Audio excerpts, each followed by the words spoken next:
ಹಾಂ, ಮೊದಲು ಅದು ಬೇಕು. ಇಲ್ಲಿ ಒನ್ ವೇ ಟ್ರಾಫಿಕ್ಕೇ ನಡೆಯೋದು. ಇಲ್ಲ ಅಲ್ಲಿ ಮಾತಾಡ್ತಿದ್ದೀರಲ್ಲ, ನಾವು ಎಲ್ಲ ಬರ್ತೀವಿ, ಎಲ್ಲ ಸೇರಿಕೊಂಡು ಅಲ್ಲಿ ಮಾತಾಡೋಣ. ಇಲ್ಲ ನಿಮ್ಮ ಕಿವಿಗಳನ್ನ ಒಂಚೂರು ಬಾಡಿಗೆ ಕೊಡಿ, ನಾವಿಲ್ಲಿ ಒಂಚೂರು ಏನೋ ಹೇಳ್ತೀವಿ, ನಮಗೆ ತಿಳಿದಿದ್ದು, ನಮ್ಮ ಅರಿವಿಗೆ ಬಂದಿದ್ದು ಅದನ್ನು ನಿಮ್ಮ ಕಣ್ಣು ಕಿವಿ ಮನಸ್ಸುಗಳಲ್ಲಿ ತುಂಬಿಸ್ಕೊಳ್ಬೇಕು ಅಂತ ಕೋರ್ತೀವಿ. ವೇದಿಕೆಯಲ್ಲಿರುವ ಎಲ್ಲ ಹಿರಿಯರಿಗೆ, ನನ್ನ ಎಲ್ಲ ವಿದ್ಯಾರ್ಥಿ ಬಂಧುಗಳಿಗೆ ನಮಸ್ಕಾರ. ಮೊದಲನೇದಾಗಿ ನಮ್ಮ ಸುಬ್ರಹ್ಮಣ್ಯ ಮತ್ತು ಅನಘಾ ಪ್ರಸಾದ್ ಎಷ್ಟು ಸೊಗಸಾಗಿ ನಿರೂಪಣೆ ಮಾಡ್ತಿದ್ದಾರೆ.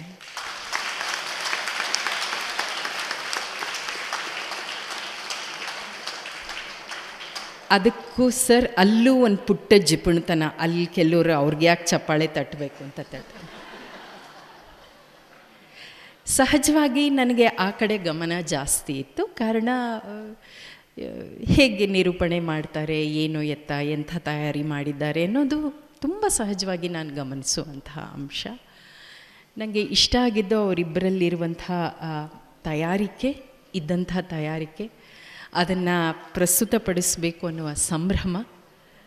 ಮತ್ತು ವಿಶೇಷತಃ ಸುಬ್ರಹ್ಮಣ್ಯ ಅವರಲ್ಲಿ ನಾನು ಕಂಡದ್ದು, ಯಾರೂ ತಪ್ಪು ತಿಳಿಬಾರ್ದು, ಒಂದು ಮಾತು ಹೇಳ್ತೇನೆ. ನಮ್ಮಲ್ಲಿ ಈ ವೇಷಭೂಷಣಕ್ಕೂ ಒಂದು ಚೌಕಟ್ಟು ಬಂದ್ಬಿಟ್ಟಿದೆ ಸರ್, ಇದು ಹೀಗೇ ಇರಬೇಕು ಅಂತ. ಅವರಿಗೆ ಯಾವುದು ಅನುಕೂಲವೋ, ಅವರಿಗೆ ಯಾವ ರೀತಿಯಲ್ಲಿ ಅವರು ಬಂದರೆ ಸರಿ ಅನಿಸಿದೆಯೋ ಅದನ್ನು ಯಾವ ಇದಕ್ಕೂ ಚೌಕಟ್ಟಿಗೂ ಒಳಗಾಗದೆ ಬಂದು ತಮ್ಮ ಕೆಲಸವನ್ನು ತಾವು ಶ್ರದ್ಧೆಯಿಂದ ಮಾಡ್ತಿದ್ದಾರೆ. ಅದು ನಂಗೆ ತುಂಬ ಇಷ್ಟ ಆಯಿತು. ಅನಘಾ ಮತ್ತು ಸುಬ್ರಹ್ಮಣ್ಯ ನಿಮ್ಮೆಲ್ಲರ ಸಂಭ್ರಮ ಸಡಗರವನ್ನು, ಎಲ್ಲರಲ್ಲಿರುವ ಉತ್ಸಾಹವನ್ನು ಧ್ವನಿಸ್ತಿದ್ದಾರೆ. ಹಾಗಾಗಿ ಅವರಿಬ್ಬರಿಗೆ ನನ್ನ ಮೆಚ್ಚುಗೆ ಅಂದರೆ ಅದು ನಿಮ್ಮೆಲ್ಲರಿಗೂ ಸಲ್ತಿರುವಂಥ ಮೆಚ್ಚುಗೆ. ಸ್ಪಂದನ ಇದು ಹೊಸದೇನಲ್ಲ, ನಾನು ಬಂದಿರೋದು. ಬಹುಶಃ ಸರ್ಗೆ ನೆನಪಿದೆ, ನಾನು ಹಿಂದೊಮ್ಮೆ ಬಂದಿದ್ದೆ.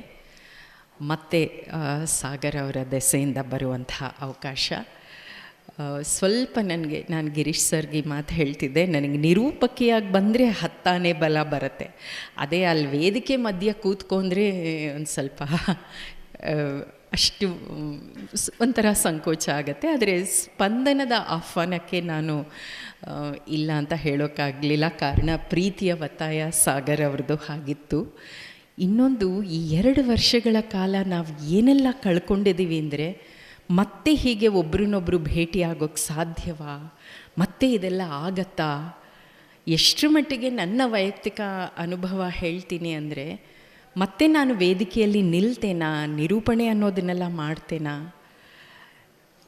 ಅಂದರೆ ಬದುಕು ಹೇಗೆ ನಮಗೆ ಇಡೀ ಒಂದು ವಿಶ್ವಕ್ಕೆ ಹೇಗೆ ಒಂದು ಸವಾಲನ್ನು ಕೊಡ್ತು ಅಂದರೆ, ಜೀವನದಲ್ಲಿ ಯಾವತ್ತಿಗೂ 2+2 4 ಅಲ್ಲ. 2+2 ಏನು ಬೇಕಾದರೂ ಆದೀತು, 0 ಆದೀತು, 100 ಆದೀತು ಅನ್ನೋದನ್ನು ಬಹುಶಃ ಈ ಕೊರೋನಾ ನಮಗೆ ತುಂಬ ಚಂದದ ಪಾಠ ಕಲಿಸ್ಕೊಟ್ಟಿದೆ. ಹೀಗಾಗಿ ಈ ಸ್ಪಂದಿಸುವಂಥ ಯಾವುದೇ ಅವಕಾಶವನ್ನು ನಾನು ಈಗ ತಪ್ಪಿಸ್ಕೊಳ್ಳೋಕ್ಕೆ ಇಷ್ಟಪಡಲ್ಲ. ಕಾರಣ, ನನಗೆ ಈಗ ತಪ್ಪಾಗಿದ್ದರೆ, ನನ್ನ ಅನಿಸಿಕೆ ತಪ್ಪಾಗಿದ್ದರೆ ನಾನು ಖುಷಿ ಪಡ್ತೀನಿ, ತಪ್ಪನ್ನು ಒಪ್ಕೊಳ್ತೀನಿ. ಆದರೆ ನನ್ನ ಗಮನಕ್ಕೆ ಬಂದಂಥ ಒಂದೆರಡು ಸೂಕ್ಷ್ಮತೆಗಳನ್ನು ನಾನು ನಿಮ್ಮ ಮುಂದೆ ಇಡ್ತೇನೆ. ಅದಕ್ಕೆ ಇನ್ನೂ ಒಂದು ವಿಶೇಷ ಕಾರಣ ಅಂದರೆ, ಗಿರೀಶ್ ಸರ್ ಅವರ ಪರಿಚಯ ತುಂಬ ಚೆನ್ನಾಗಿ ಅವರು ಮಾಡಿಕೊಟ್ರು. ಅವರು ನಮಗಾಗಿ ಕೊಟ್ಟಿರುವಂಥ ಅನರ್ಘ್ಯ ಚಿತ್ರರತ್ನಗಳ ಕುರಿತಾಗಿ ಪ್ರಸ್ತಾಪ ಮಾಡಿದ್ರು. ಅಲ್ಲೆಲ್ಲ ಇರೋದು ಮಾನವ ಸಂಬಂಧದ ಅತಿ ಸೂಕ್ಷ್ಮತೆಗಳನ್ನು, ಅತಿಯಾದ ಕಂಡು ಕಾಣದಂತಹ ಅಥವಾ ನೇರವಾಗಿ ನಮಗೆ ಗೊತ್ತಾಗದಂತಹ ತುಂಬ ಸೂಕ್ಷ್ಮ ಮನಸ್ಸು ಇದ್ದಾಗ ಮಾತ್ರ ಅರಿವಿಗೆ ಬರುವಂಥ ಆ ಎಲ್ಲ ಸೂಕ್ಷ್ಮತೆಗಳನ್ನು ಅವರ ಆ ನಿರ್ದೇಶಕನ ದಿವ್ಯ ದೃಷ್ಟಿಯ ಮುಖೇನ ಆ ಚಿತ್ರಗಳಲ್ಲಿ ಸರ್ ಬಿಂಬಿಸಿದ್ದಾರೆ. ಹಾಗಾಗಿ ಬಹುಶಃ ಈ ಮಾತು ಹೆಚ್ಚು ಪ್ರಸ್ತುತ ಅನಿಸುತ್ತೆ. ಇವತ್ತು ನಮ್ಮ ಪಾಲಿಗೆ ಎಲ್ಲವೂ ಇದೆ ನೋಡಿ, ಎಲ್ಲರ ಕೈನಲ್ಲೂ ಮೊಬೈಲ್ ಇದೆ. ಬಹಳಷ್ಟು ಜನ ಇಲ್ಲೂ ಸಹ ಮೊಬೈಲ್ನಲ್ಲಿ ಏನು ಬರ್ತಿದೆ ಅಂತ ನೋಡ್ತಿದ್ದೀರಿ. ಇದು ನಿಮ್ಮ ತಪ್ಪಲ್ಲ, ಇವತ್ತು ಎಲ್ಲರಿಗೂ ಅಂಟಿರುವ ಕಾಯಿಲೆ ಅದು. ಆದರೆ ಪರಸ್ಪರ ಮುಖಾಮುಖಿಯಾದಾಗ ಸ್ಪಂದಿಸುವ ಗುಣವನ್ನು ನಾವು ಕಳ್ಕೊಳ್ತಾ ಇದ್ದೇವೆ. ಏನು, ಹೇಗೆ, ಎತ್ತ, ನಿಮ್ಮ ಹೆಸರೇನು, ಯಾವ ಊರಿಂದ ಬಂದಿದ್ದೀರಿ, ನೀವೇನು, ಇದು ತುಂಬ ಮನುಷ್ಯ ಸಹಜ ಸ್ಪಂದನ. ಒಂದು ಮುಖಾಮುಖಿ, ಒಬ್ಬರಿಗೊಬ್ಬರು ಆಗಬೇಕಾದಂತಹ ಪರಿಚಯ, ಆ ಮುಖೇನ ಒಂದು ಗೆಳೆತನವೋ, ಒಂದು ಬಾಂಧವ್ಯವೋ, ಒಂದು ಮೆಸೇಜ್ ಎಲ್ಲರಿಗೂ ತಲುಪಿಸ್ತೀವಿ, ಎದುರಿಗಿರೋರ್ನೇ ಮಾತಾಡಿಸ್ತಿರಲ್ಲ. ಬಹುಶಃ ಮಾನವ ಸಂಬಂಧ ಅಥವಾ ಮನುಷ್ಯ ಸಂಬಂಧ ಅಂದಾಗ ಇವತ್ತು ತುಂಬ ನಾವು ಅದರಲ್ಲಿ ಬಡವರಾಗ್ತಾ ಇದ್ದೀವಿ, ಮಿಕ್ಕೆಲ್ಲದರಲ್ಲೂ ಶ್ರೀಮಂತರಾಗ್ತಾ ಇದ್ದೀವಿ. ಇದು ನಾನು ತುಂಬ ಸೂಕ್ಷ್ಮ ಗನ್ನಡಿಯಲ್ಲಿ ಗಮನಿಸಿದಾಗ ನನ್ನ ಗಮನಕ್ಕೆ ಬಂದಿರುವ ಅಂಶ. ಬಹುಶಃ ಗಿರೀಶ್ ಸರು ಮತ್ತೆಲ್ಲ ಹಿರಿಯರು ಇದನ್ನು ಒಪ್ತಾರೆ ಅಂತ ಅಂದ್ಕೊಳ್ತೀನಿ. ಬೋರಾಗ್ತಿದ್ಯಾ? ಆದರೆ ಒಂದು ಚಪಾಳಿ ತಟ್ಟಿಗೆ ಹೋಗಿ ಕೂತ್ಕೋತೀನಿ.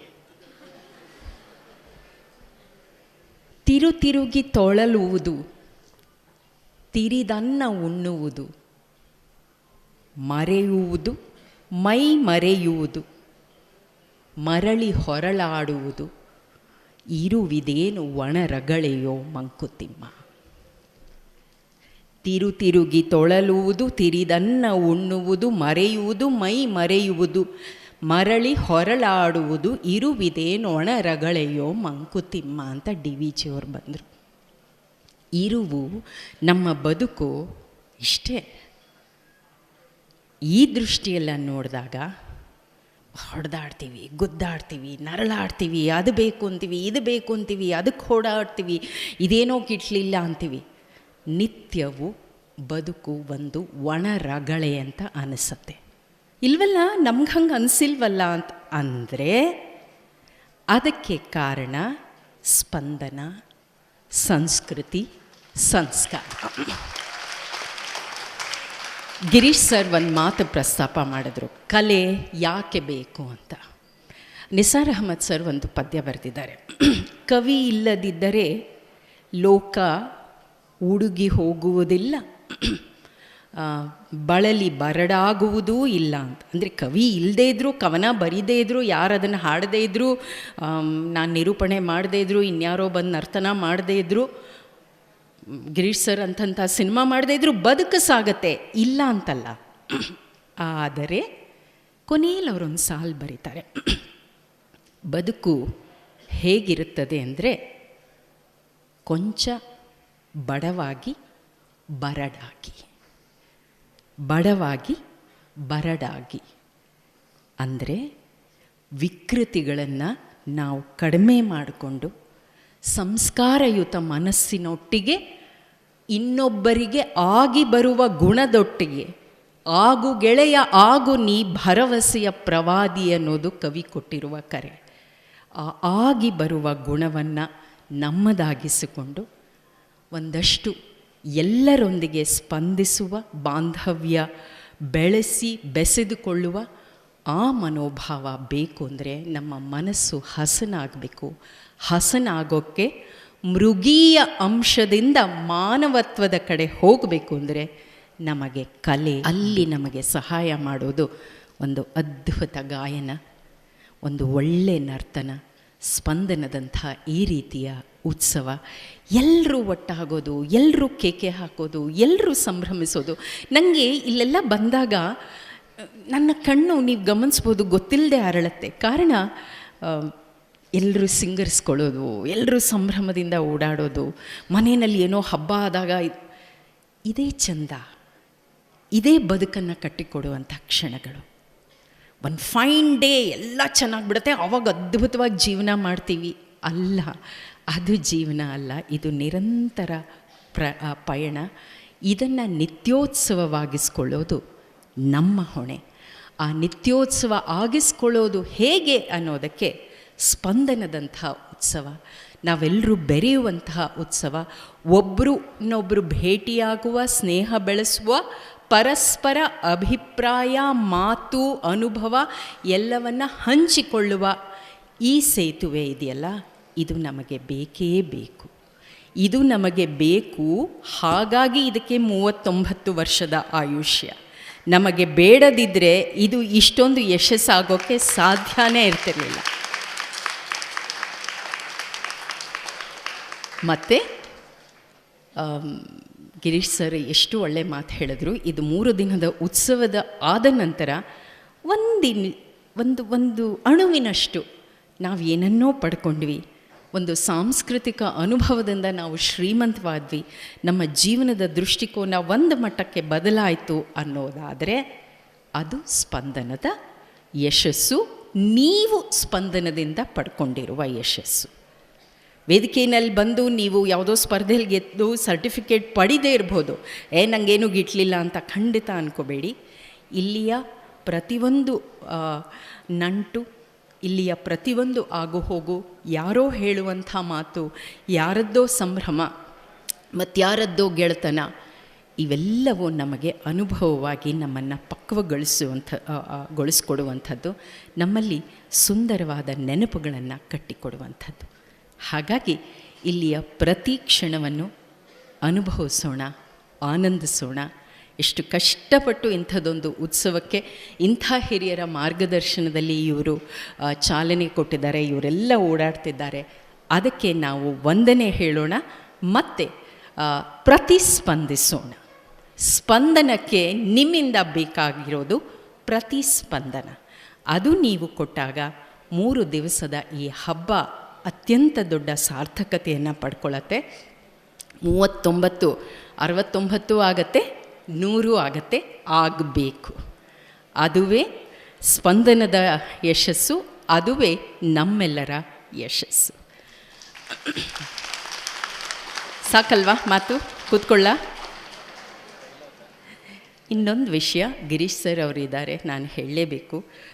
ನನಗೆ ತುಂಬ ವೈಶಾಲಿ ಮೇಡಮ್ ಅವರು ಈ ಸಂದರ್ಭದಲ್ಲಿ ನೆನಪಾಗ್ತಿದ್ದಾರೆ. ಯಾಕೆ ಈ ವೈಯಕ್ತಿಕ ಅನುಭವವನ್ನು ನಾನು ಹಂಚ್ಕೊಳ್ತಿದ್ದೀನಿ ಅಂದರೆ, ಮೂಡಲ ಮನೆ ಅನ್ನುವ ಧಾರಾವಾಹಿ ಬಂತು. ಅದರ ಆರಂಭದ 25 ಕಂತುಗಳಲ್ಲಿ ನಾನು ಸುಕನ್ಯಾ ಅನ್ನುವ ಪಾತ್ರವನ್ನು ವಹಿಸಿದ್ದೆ. ಆ ಪಾತ್ರಧಾರಿಯ ಬದುಕಿನಲ್ಲಾಗುವ ಕಥೆಯೇ ಮುಂದೆ ಇಡೀ ಧಾರಾವಾಹಿಗೆ ಚಾಲನೆಯನ್ನು ನೀಡುವಂಥದ್ದು. ಆ 25 ಕಂತುಗಳ ಚಿತ್ರೀಕರಣಕ್ಕಾಗಿ ಹಾವೇರಿಯ ಒಂದು ವಾಡೆ ಮನೆಯಲ್ಲಿ ನಾವು ಒಂದಷ್ಟು ದಿನ ಚಿತ್ರೀಕರಣ ಮಾಡಿದ್ವಿ. ಆ ಸಂದರ್ಭದಲ್ಲಿ ವೈಶಾಲಿ ಮೇಡಮ್ ಅವರು, ಕೇಸಲ್ ಸ್ವಾಮಿ ಅವರು, ಯಮುನಾ ಮೂರ್ತಿಯವರು, ಅಂಥವರ ಜೊತೆ ಕಳೆದಂತಹ ಕ್ಷಣಗಳು ನನಗೆ ದೊಡ್ಡ ಪಾಠವನ್ನು ಮತ್ತು ದೊಡ್ಡ ಒಂದು ಅನುಭವ ಶ್ರೀಮಂತಿಕೆಯನ್ನು ಕಟ್ಟಿಕೊಡ್ತು.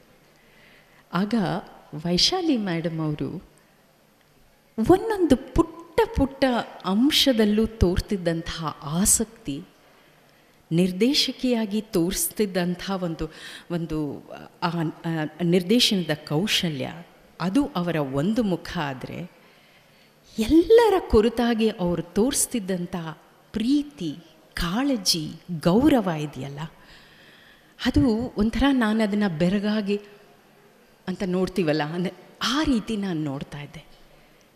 ಇವತ್ತು ಇಷ್ಟು ವರ್ಷದ ನನ್ನ ವೃತ್ತಿ ಜೀವನದಲ್ಲಿ ಅಪರ್ಣಾ ಒಂದು ಕಡೆ ಆದರೆ, ಅಪರ್ಣಾಗಿಂತ ದೊಡ್ಡ ಹೆಸರನ್ನು ಪಡ್ಕೊಂಡಿದ್ದಾಳೆ ಒನ್ ಆ್ಯಂಡ್ ಓನ್ಲಿ ವರಲಕ್ಷ್ಮಿ.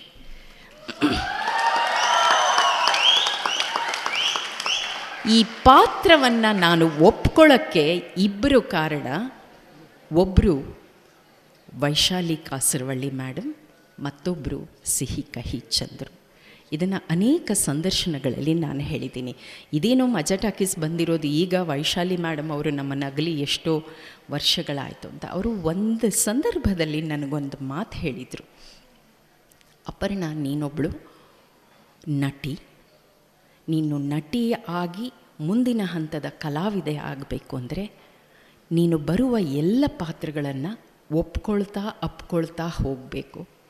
ಯಾವುದರಲ್ಲಿ ನೀನು ಯಶಸ್ಸನ್ನು ಪಡಿತೀಯೋ ಗೊತ್ತಿಲ್ಲ, ಆದರೆ ಪ್ರಯತ್ನದಿಂದ ಹಿಂಜರಿಬಾರ್ದು.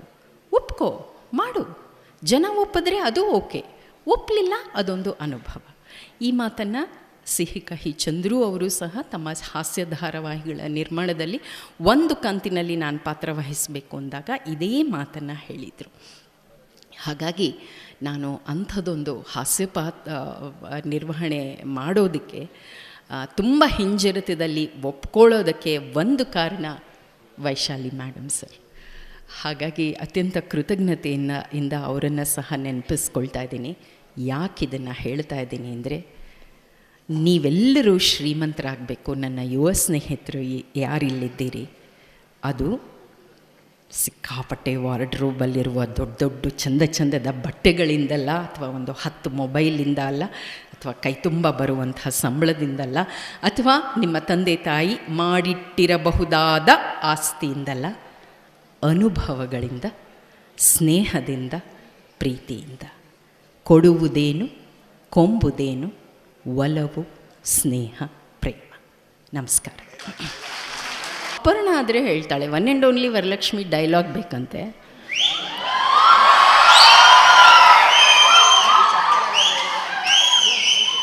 ಲೋಕಲಲ್ಲೇ ಈ ಹವಾ, ಇನ್ನು ಅಮೇರಿಕಲ್ಲಿ ಹೆಂಗಿದೆ ಹವಾ?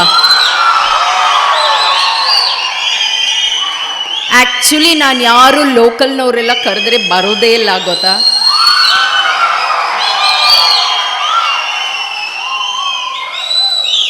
ಇವತ್ತು ಆ್ಯಕ್ಚುಲಿ ನಾನು ಬೈಡನ್ ಅವ್ರು ಕೂಗಿದ್ದಾರೆ, ಟ್ರಂಪ್ ಅವ್ರ ಮನೆಯಲ್ಲಿ ಅರ್ಶಿನ ಕುಂಕುಮ ಕಾಯ್ತಾ ಇದ್ದಾರೆ,